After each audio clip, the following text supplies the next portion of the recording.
ਸਾਹਿਬ ਦੇਖਦੇ ਨੇ, ਹੱਥ ਕੱਟ ਲਏ ਮਿਸਰ ਦੀਆਂ ਬੀਬੀਆਂ ਨੇ,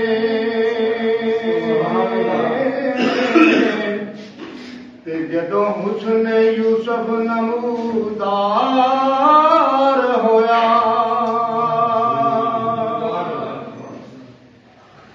ਤੇ ਅੱਲਾਹ ਦਾ ਕੁਰਾਨ ਵੀ ਇਹ ਗੱਲ ਦੱਸਦਾ ਹੈ ਕਿ ਜਦੋਂ ਉਹਨਾਂ ਨੂੰ ਸੇਬ ਫੜਾ ਕੇ ਤੇ ਨਾਲ ਚੂੜੀਆਂ ਦੇ ਦਿੱਤੀਆਂ ਗਈਆਂ ਨੇ, ਖਾਓ ਜਿਵੇਂ ਅੱਛਾ ਲੱਗਦਾ ਸ਼ਬਦ ਦੇ ਉੱਥੇ ਦਾਨ ਸਾਹਿਬ ਲਿਖਦੇ ਨੇ, ਹੱਥ ਛੁਰੀਆਂ ਚਲੀਆਂ ਤੇ ਪਤਾ ਨਾ ਚੱਲਿਆ, ਹੱਥ ਕੱਟ ਲੈ ਛੁਰੀਆਂ ਚਲੀਆਂ ਤੇ ਪਤਾ ਨਾ ਚੱਲਿਆ, ਉਹ ਐਸਾ ਕੈਫ ਤੇ ਐਸਾ ਖਮਾਰ ਹੋਇਆ, ਤੇ ਕੁਝ ਪਤਾ ਜੇ ਇਸ ਗੱਲ ਦਾ, ਮੈਦਾਨੇ ਕਰਬਲਾ ਦੇ ਅੰਦਰ, ਤੇ ਕਿਸ ਦੇ ਹੁਸਨ ਦਾ ਗਰਮ ਬਾਜ਼ਾਰ ਹੋਇਆ। ਦੇਖੋ ਦਾਇਮ ਸਾਹਿਬ ਲਿਖਦੇ ਨੇ, ਉਹਦੇ ਕਿਹਦੇ ਹੁਸਨ ਦਾ, ਉੱਥੇ ਕਿਹਦੇ ਹੁਸਨ ਦਾ ਬਾਜ਼ਾਰ ਗਰਮ ਹੋਇਆ ਲਿਖਦੇ ਨੇ, ਉਹ ਜਿਹਨੂੰ ਮੂਸਾ ਕੋ ਤੂਰ ਤੇ ਨਾ ਵੇਖ ਸਕੇ, ਓਏ ਉਹਦਾ ਸਾਹਮਣੇ ਐਨ ਦੀਦਾਰ ਹੋਇਆ। ਦੇਖੋ ਨਾ, ਅਸੀਂ ਕਿਸੇ ਵੀ ਨਬੀ ਕੁਰਾਨ ਨਾ ਸਾਡੀ ਜ਼ੁਬਾਨੀ ਨਾ ਸਾਡਾ ਈਮਾਨ ਹੈ, ਲੇਕਿਨ ਹਜ਼ਰਤ ਮੂਸਾ ਦਾ ਇਸਲਾਮ ਸਨ, ਕਤੂਰ ਭਾਰ ਕੇ ਜਾਂਦੇ ਸਨ, ਸਰਕਾਰ ਅੱਲਾ ਨਾਮ ਗੁਲਾਮ ਹੁੰਦੇ ਹਨ, ਅੱਗੇ ਪਿੱਛੇ ਕੋਈ ਕਰਦੇ, ਤੇ ਅਸੀਂ ਉਸ ਸਰਕਾਰ ਦੇ ਹੁੰਦੀ ਹਾਂ ਕਿ ਜਿਹੜੇ ਜੇ ਬਿਸਤਰੇ ਜਿਹੜੇ ਉੱਥੇ ਕੁਰਾਨ ਆ ਰਹੇ, ਜੇ ਦੂਸਰਾ ਸਮਾਨ ਕਰ ਰਹੇ ਉੱਥੇ ਕੁਰਾਨ ਕੀ ਲੱਗਿਆ, ਜੇ ਜਾਂ ਕਿਸੇ ਨੇ ਉੱਥੇ ਕੁਰਾਨ ਉੱਥੇ ਕੁਰਾਨ ਲੈਦੇ ਨੇ, ਉੱਥੇ ਜਿਹਨੂੰ ਮੂਸਾ ਕੋ ਦੂਰ ਤੇ ਨਾ ਵੇਖ ਸਕੇ,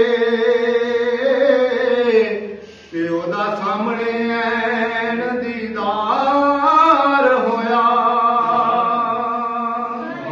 ਤੇ ਹੁਸਨੇ ਯੂਸਫ ਵੀ ਤਰਸਦਾ ਪਿਆ ਉੱਥੇ, ਤੇ ਮੂਸਾ ਨਬੀ ਸ਼ਦਾਮ ਨੇ ਤੂਰ ਦੇ ਨੇ, ਤੇ ਦਾਇਮ ਇੱਥੇ ਤੇ ਜਲੀਆਂ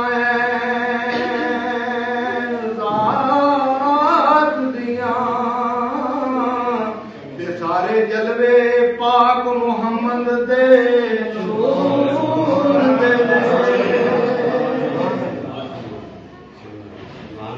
ਕਿ ਵੇਖੋ ਨਾ, ਜਿਨ੍ਹਾਂ ਨੇ ਯੂਸਫ ਦਾ ਇਸਲਾਮ ਤੋਂ ਸਮਝੇ ਸੀ, ਆਪਣੇ ਹੱਥ ਘੱਟ ਲੈਂਦੇ, ਜਿਨ੍ਹਾਂ ਮੇਰੇ ਮਦੀਨੇ ਵਾਲੇ ਸੀ ਕੰਨਿਆਂ ਦੇ ਸਵਾਰੀਆਂ ਕੀਤੀਆਂ, ਸੁਭਾਨ ਅੱਲਾਹ ਸੁਭਾਨ ਅੱਲਾਹ। ਸੁਲਤਾਨ ਮੁਰਾਦ ਹਜ਼ਰਤ ਸੁਲਤਾਨ ਬਾਬੂ ਰਹਿਮਤ ਕਰਕੇ ਮੈਂ ਟਾਈਮ ਥੋੜਾ ਤੇ ਦੋ ਚਾਰ ਗੱਲਾਂ ਸੁਣੀਆਂ ਸਮਝੀ ਜਿਹੜੀ ਕਰਨੀ, ਉਹ ਲਿਖਦੇ ਨੇ, ਜੇ ਕਰ ਦੀਨ ਇਲਮ ਵਿੱਚ ਹੁੰਦਾ, ਤੇ ਸਿਰ ਨੇ ਦੇ ਕਿਉਂ ਚੜ੍ਹਦੇ,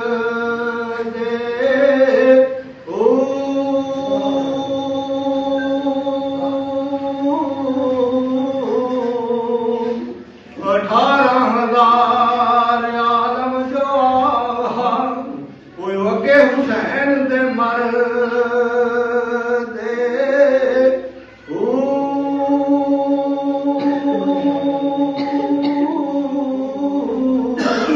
ते गल्लां नाल कम ने, जे बनना मोमन होए अमलां नाल कम बनना, जे ओ मन दे बैत रसूली, ते जालिम पानी क्यों बंद कर दे,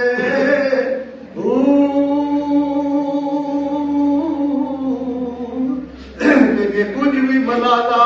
सरवरे आलम दा होंदा,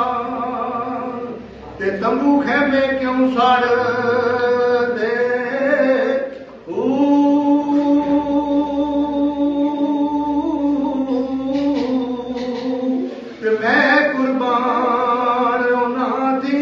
ਉਹ ਜਿਹੜੇ ਸਿਰ ਕੁਰਬਾਨੀ ਕਰ ਦੇ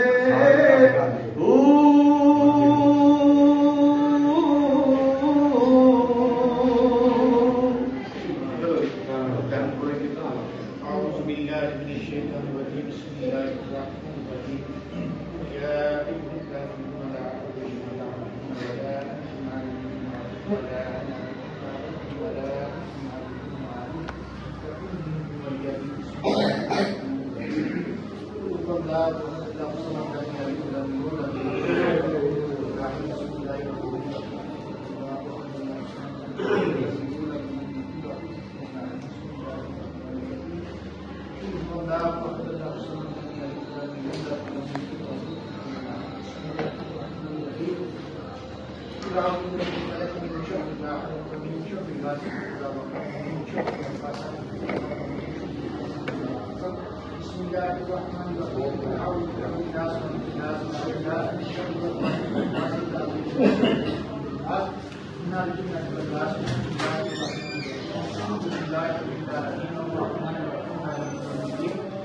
إياك نعبد وإياك نستعين